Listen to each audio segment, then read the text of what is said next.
previously in Gaza in 2019. We welcome you both to Democracy Now!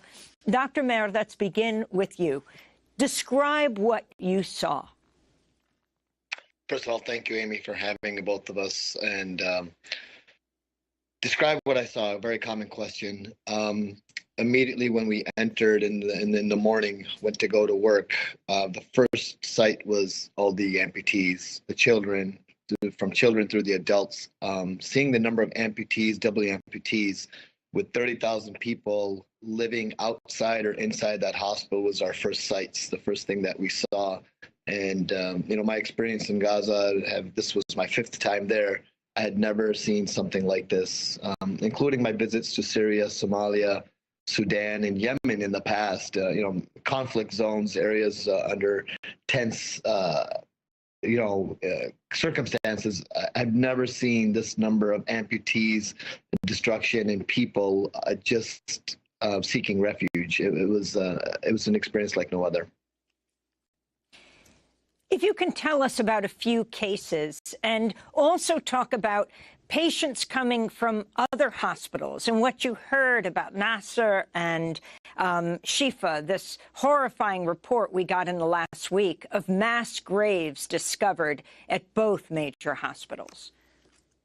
Yeah, you make a lot of friends as you travel back and forth to Gaza. I mean, people that I was deathly sick and worried about if they were still alive. And when I was at European Gaza Hospital, I ran into some of my friends. I saw them there. They had shifted down from the north, and they shared some of the horrors of Shifa Hospital. They shared that they were there when forces came in, and some of the stories and what took place.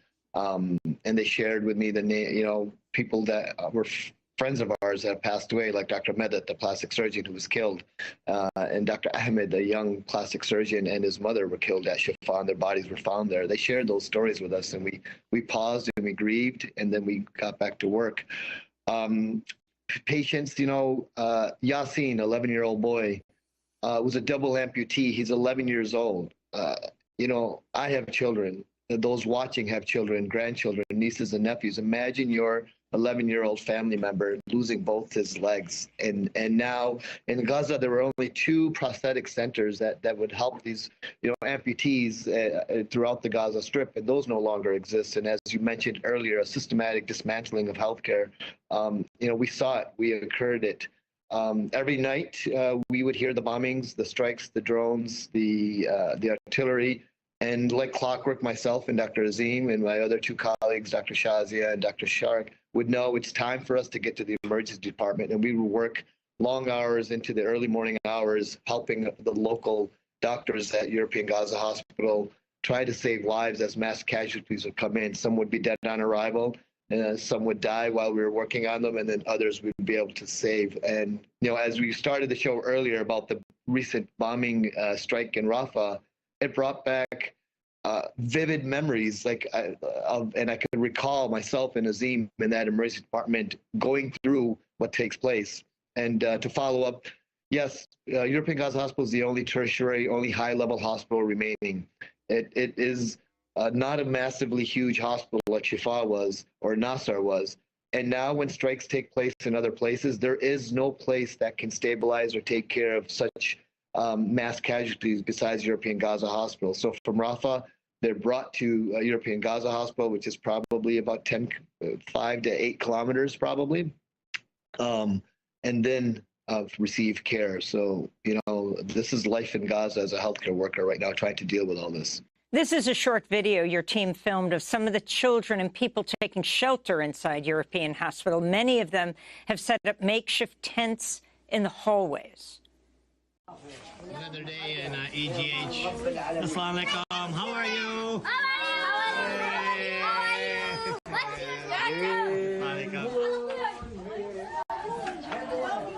These are people. They're living in the hospital. Probably another 20,000 at least outside. Hey, how are you?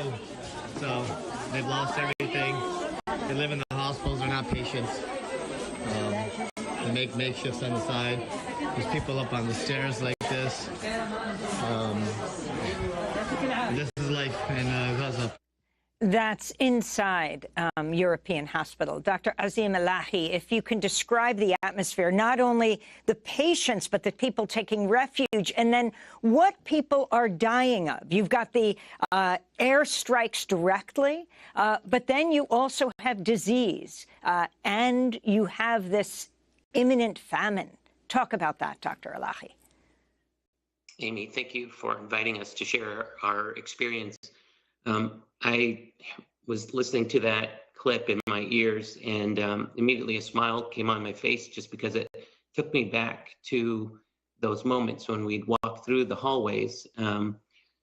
It's as equally happy as it is sad because these are displaced people who have arrived to the hospital for shelter, for electricity, for food, with broken families.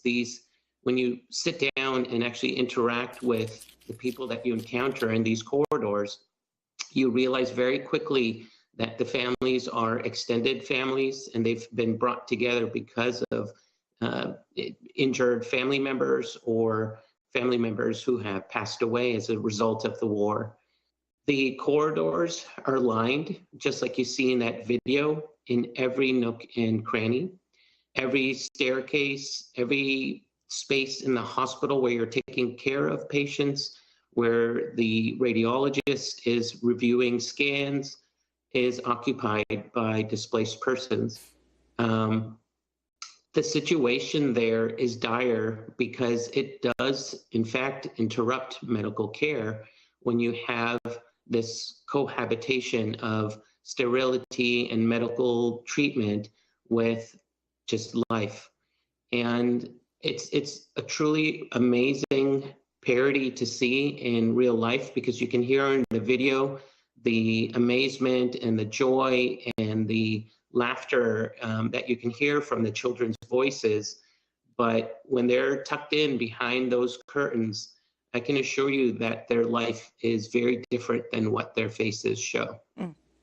And the issue of disease and people weakened by hunger, in addition to the direct, the morbidity from direct strikes. The type of patients we would admit to the intensive care unit were oftentimes blast injury patients. I'm an adult critical care physician, and when I joined the European Gaza Hospital ICU, I realized majority of our patients were actually pediatric patients. More than 50% of the patients in that ICU were under the age of 16, mainly because they were involved. When these bombings and the bombardment occurs, they're typically in the evening when the family units are sleeping together, and the patients that would make it to the hospital are the lucky ones. And just as Dr. Meher pointed out, many of them would arrive dead, and the few that were able to survive would end up in the ICU. The injuries we would see were trauma-related, so they had brain injuries, subarachnoid hemorrhages, subdural hemorrhages, traumatic brain injuries. They required mechanical ventilation because they weren't able to breathe on their own. A lot of infections, especially if in the postoperative setting, when your nutrition is affected, and this is true in the US, in the UK, as it is anywhere else in the world. Every surgeon wants their patient to be as nourished as possible. And we know with clear-cut data that patients who are malnourished, who are higher risk of developing postoperative infections, postoperative morbidity. I want to put the same question to Dr. Ismail Mehr, the question of the injuries people are suffering either from direct air strike or from disease. Yeah, I mean, Azim was just remarkable, member of our team, and was like he shared in the ICU. My role was, I was in the operating room as an anesthesiologist, but with our experience and our team's experience, we manned the ER quite often. And what I want to really share with the viewers in the world, and my message is it's very sexy to look at the bombings, the strikes, and I share that. I'm being sarcastic, but that's the world focuses on traumatic stuff. what we forget is a grandmother who died from a urinary tract infection. I had to do CPR on her and code her in the emergency department and then look at her son and say she died. He was like, she just had an infection because, as you shared earlier, excuse me, there's no healthcare system intact any longer. EGH is bursting at the seams. It's not bursting. It has bursted. And as you and I, when we get sick, or your child or grandchild or niece or nephew or aunt or uncle, you take them to the doctor. Gaza had a healthcare system in place, not always the most robust due to the embargo, but you could still go and see your doctor, get your glucose medicine. There was a gentleman, a mid-aged gentleman, that we had to do an amputation on because he had been barefoot for months, got an infection, learned that he did not take his glucophage or metformin. Those of you who are diabetics or know those medicines, they're for managing sugar. He got gas gangrene of his foot. Came in so late that we thought he was going to die that night. Operated him on early in the morning. He died 6 hours later. What about the 20-year-old patient, I believe her name was Amna, who had fulminant liver failure from hepatitis A? Not even, hepatitis B and C are very severe forms of hepatitis. Hepatitis A is from unhygienic water and food. And she was dying in front of us in that emergency room. The mother who developed a blood or a clot to her lung. Every day there were people we were declaring dead in that emergency room who were dying of simple, basic things that in Gaza could be treated. I have seen them treated in Gaza before in my experience, and there's no voice for those people. Yes, people are dying from the strikes every day, but the world is failing to see the implications of those who are the unaccounted for. I want to ask you both to stay with us because we have other questions about how this compares to other medical trips you have made as you volunteer in conflict zones around the world. And on Monday, we will discuss the Abu Ghraib decision. So we have to break one more time. So Dr. Ismail Mer and Dr. Azim Elahi stay with us. They're just back from volunteering at Gaza's European hospital with the Amana Medical Relief Team. Back in 20 seconds.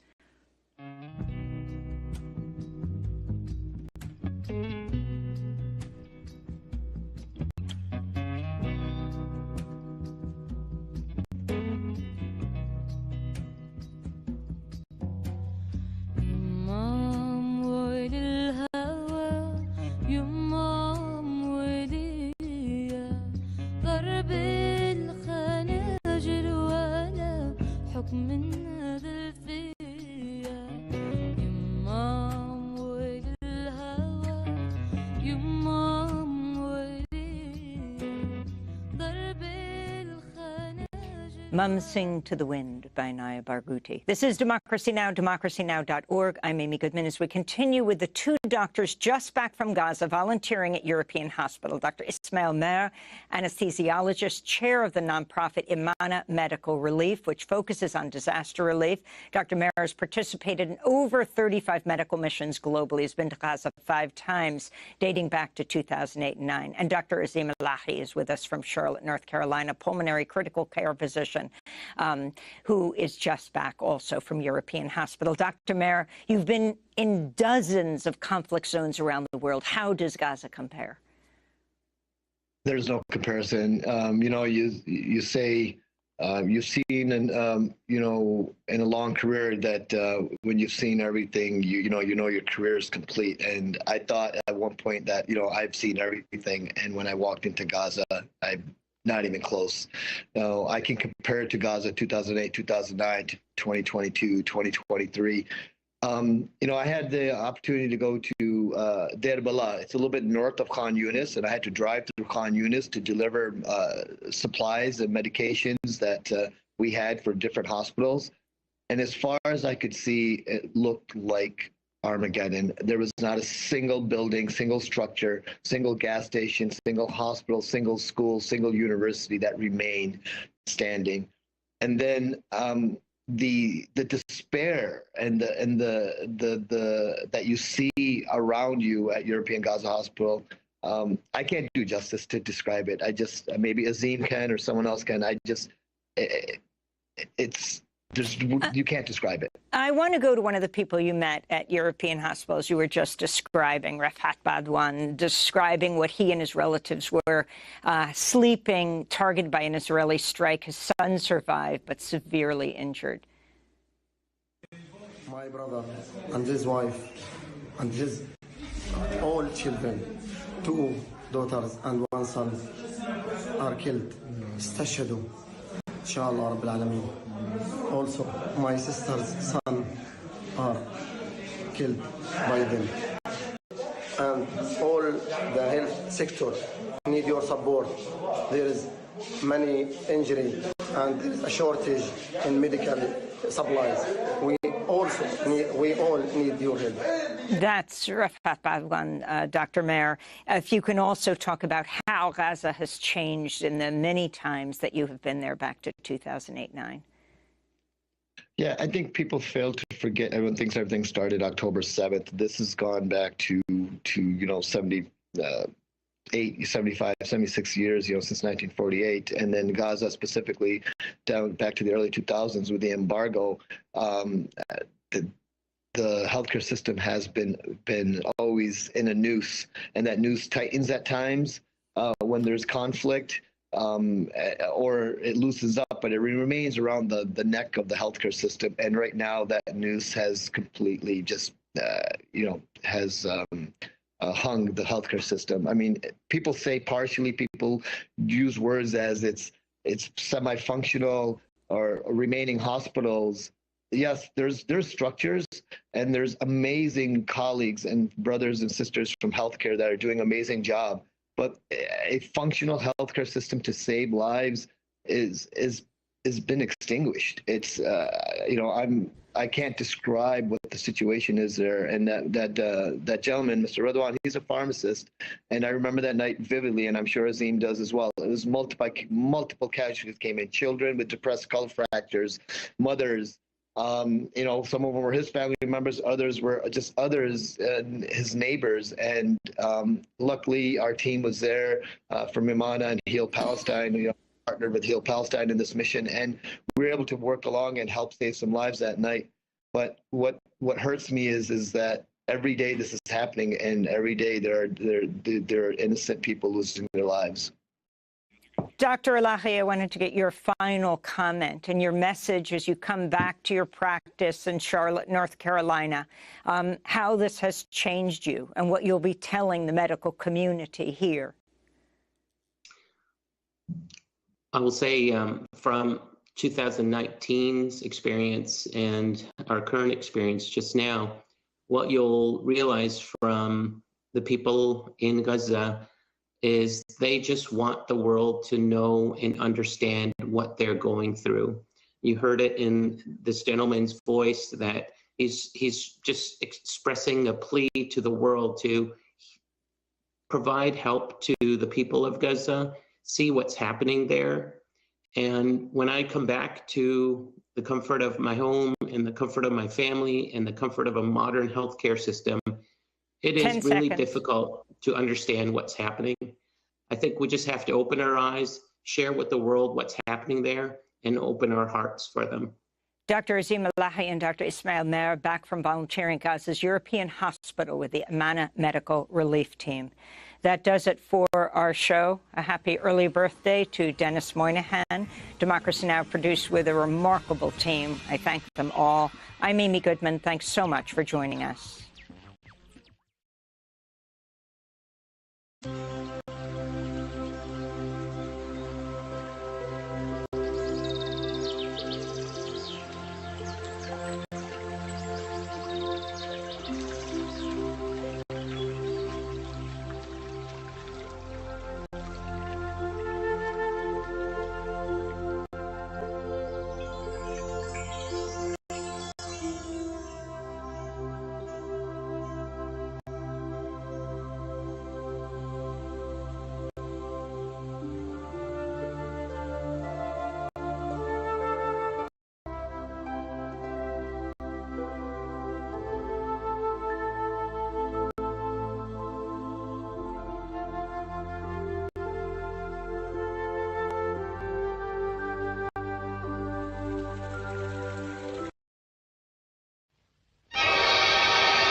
should not be pronounced? No, Your Honor. Yes, I have something to say. You can put me away, but you can't put away what's going to happen to you and to this whole country next time. Next time we are going to... I won't say anymore. We'll leave that for the appeal. It is the judgment of this court that the defendant, John Huberman, having been found guilty of the crime of treason against the United States by the jury of this court for the Southern District of Florida at Miami, be committed to the custody of the United States Attorney General for imprisonment in an institution of the penitentiary type for a period of 20 years. And the defendant may be forthwith remanded to the custody of the United States Marshal. Court is now adjourned. Here she comes. Just a minute, Monsieur Huberman. Hold it, Monsieur Huberman. Would you please? We'd like a statement from you, Miss Huberman, about your father. For instance, do you think your father got what he deserved? Could we say that you're pleased your father is going to pay the penalty for being a German worker? Let us know if she tries to leave town.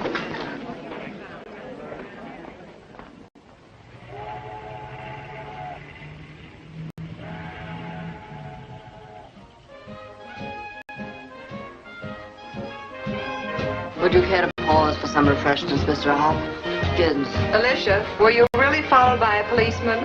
It sounds very exciting. I'm going to shoot it out with them tomorrow. No, thanks. Had enough. So have you. Don't be silly. The important drinking hasn't started yet. Everybody down here's got a stuffed fish hanging on the wall. Where'd they get it? Never seen a fish. How about you, handsome?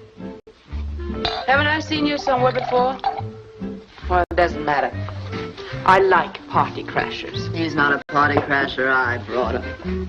Oh, Mr. Hopkins. I wouldn't mind being followed by a cop. Wouldn't I think hate of it. low, underhanded people like policemen. Pussyfooting after you. Of course, I'm a marked woman, you know? I'm liable to blow up the Panama Canal any minute now. You want some ice in it? No, thank you. It's not becoming for a lovely girl like you to be worried about policemen. You won't be tomorrow. Oh. Sure you're a liar. What this party needs is a little gland treatment. We better start breaking up, Alicia. I have to be on board at 9. 1 week in Havana and this whole thing about your father will have blown over. Do you love me, Commodore? You're a very beautiful woman. I'll have another drink to appreciate that. Where are you going? Fishing.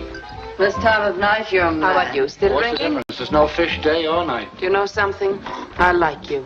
Well, I'll see you on board Alicia at 9 o'clock. Oh, I have to think that over. Well, you don't have to pack. We'll pick up some things in Havana. I think I'll have to leave him here to dry out a little. I'm very sorry. You all have to go. It has been a perfectly hideous party. Good night. Good night. Good night.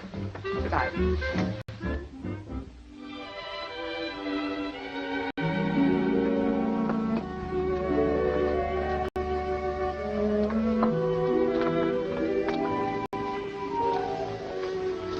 There's one more drink left apiece. Shame about the ice. What is? Gone. Who's gone? The ice. Why do you like that song?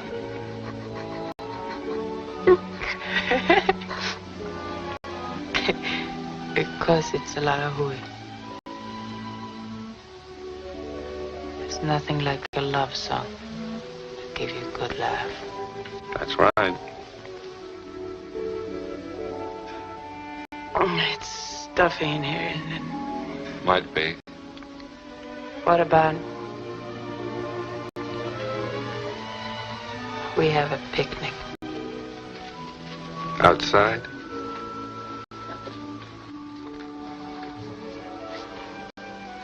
It's too stuffy in here for a picnic. Want to finish that? Shame to leave it.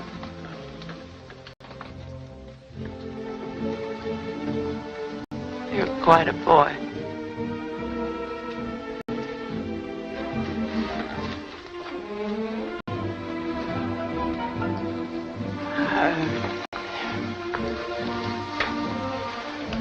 My car is outside.